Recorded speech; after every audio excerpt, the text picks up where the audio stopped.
Tu crois connaître ta brosse à dents, ton micro-ondes ou ta canette de Coca-Cola ? Détrompe-toi, certains objets qu'on utilise tous les jours cachent une origine tellement improbable qu'on se demande si les inventeurs n'avaient pas un petit grain de folie ou beaucoup de génie. Installe-toi bien, on t'emmène dans un voyage où l'ordinaire devient extraordinaire. Voici le top 10 des objets du quotidien qui ont une origine complètement dingue.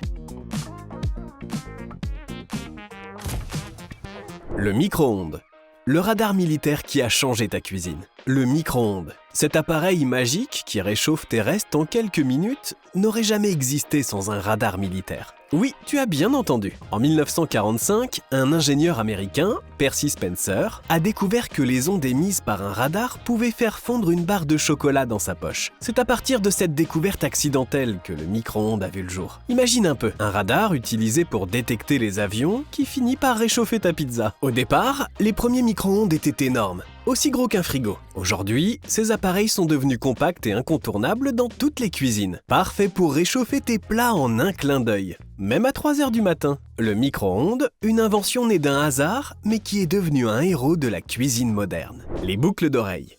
Les boucles d'oreilles, ces accessoires que tu portes pour avoir l'air plus stylé, étaient à l'origine utilisés en Égypte ancienne pour soigner des maladies. Oui, vraiment. Il semblerait que les anciens Égyptiens croyaient que ces bijoux pouvaient guérir les maux de tête, améliorer la circulation et même réguler l'énergie vitale. Si tu pensais que les boucles d'oreilles étaient une invention moderne pour ajouter un peu de bling à ta tenue, détrompe-toi. Elles étaient aussi des instruments médicaux antiques. C'est un peu comme si aujourd'hui tu portais des boucles d'oreilles avec des propriétés curatives. Aujourd'hui, ces boucles d'oreilles ne soignent plus vraiment, sauf peut-être ton style lors d'une soirée entre amis. Les post-it.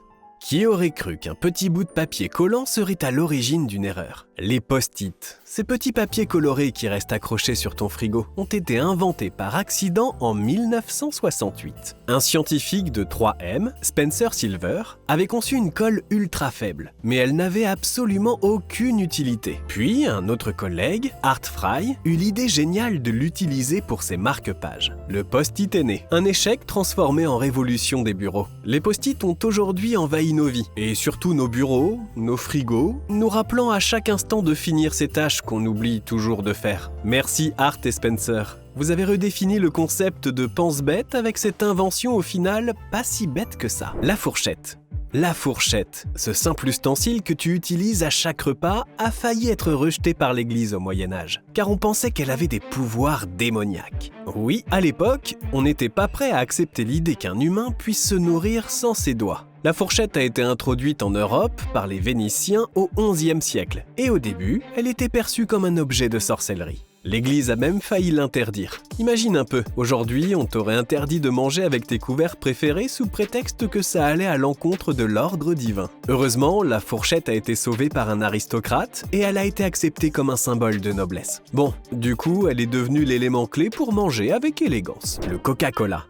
Le Coca-Cola, ce soda sucré que l'on retrouve aujourd'hui aux quatre coins du globe, a vu le jour en 1886 grâce à un pharmacien d'Atlanta nommé John Stiss Pemberton. À l'origine, ce breuvage n'était pas destiné à accompagner un burger ou à étancher une soif d'été, mais à soulager les maux de tête. Il s'agissait d'un remède vendu en pharmacie, à une époque où l'on croyait encore aux vertus médicales de certaines substances aujourd'hui interdites. En effet, la recette originale contenait un ingrédient surprenant, de la cocaïne, comme beaucoup d'élixirs de l'époque. Rapidement, le goût unique du coca séduit bien au-delà des comptoirs pharmaceutiques. La substance est retirée de la formule au début du XXe siècle, mais la boisson conserve son image tonique et stimulante. Avec son goût caramélisé, ses bulles et son logo rouge emblématique, Coca-Cola devient un phénomène mondial, est devenu un symbole culturel, souvent associé à la convivialité, à la détente et à un goût sucré devenu presque incontournable. La brosse à dents.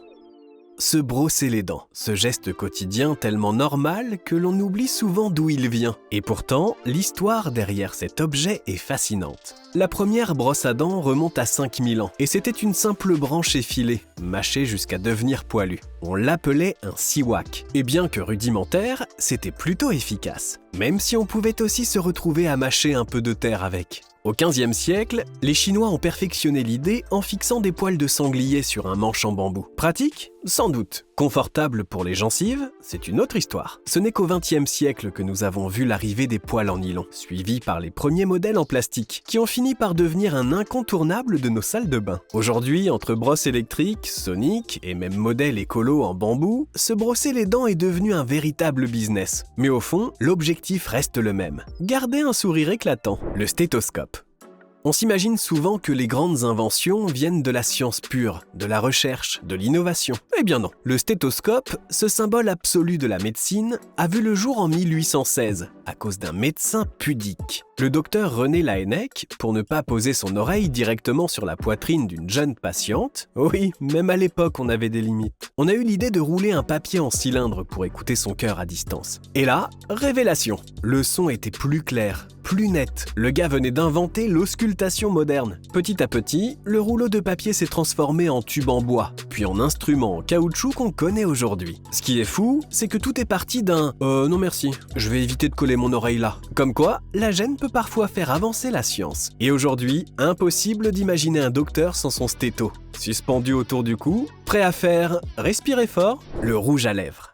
Oubliez les tutos beauté sur YouTube. Le rouge à lèvres, c'est pas Kylie Jenner qui l'a inventé, mais les mecs de l'Égypte antique. Oui, des hommes qui se maquillaient la bouche avec des pigments rouges pour afficher leur pouvoir, leur richesse et leur statut social. Le pharaon se la pétait version glossy et c'était tout à fait normal. À cette époque, avoir les lèvres colorées, c'était comme porter une Rolex aujourd'hui. Un signe qu'on pèse dans le game. Et accroche-toi, certains rouges étaient fabriqués à base d'insectes écrasés, de pierres semi-précieuses et même de rouille. Glamour, non ? À côté, les cosmétiques modernes, c'est de la rigolade. Avec le temps, les femmes ont pris le relais, notamment dans les années 1920, quand le rouge à lèvres est devenu un symbole de rébellion féminine. Ironique quand on sait qu'à la base, c'était juste un truc de mec qui voulait briller en société. Comme quoi, les modes changent, mais le style reste. Le t-shirt blanc, de rebelle sexy à basique plan-plan. Aujourd'hui, le t-shirt blanc, c'est ce truc qu'on enfile sans réfléchir, comme un fond d'écran pour votre torse. Mais à la base, c'était une révolution textile. Dans les années 1950, des mecs comme James Dean ou Marlon Brando ont transformé ce sous-vêtement d'ouvrier en symbole de rébellion virile. Torse bombé, clope au bec, t-shirt moulant. Le combo parfait pour faire flasher les cœurs. Et trembler les parents. Avant ça, le t-shirt blanc ne sortait pas de la maison. C'était l'équivalent d'un caleçon, mais pour le haut. Le porter seul dans la rue ? Scandaleux. Puis Hollywood est passé par là et bim, c'est devenu l'uniforme des bad boys. Ironie du sort, ce vêtement subversif est aujourd'hui devenu le truc le plus inoffensif de votre placard. On en fait des packs par 3, on l'achète sans réfléchir, et il finit souvent en pyjama ou en chiffon. Du sommet de la hype à l'oubli textile. Quelle décente fashion pour ce bout de coton révolutionnaire. Les lunettes de soleil. Du champ de bataille au festival de Coachella.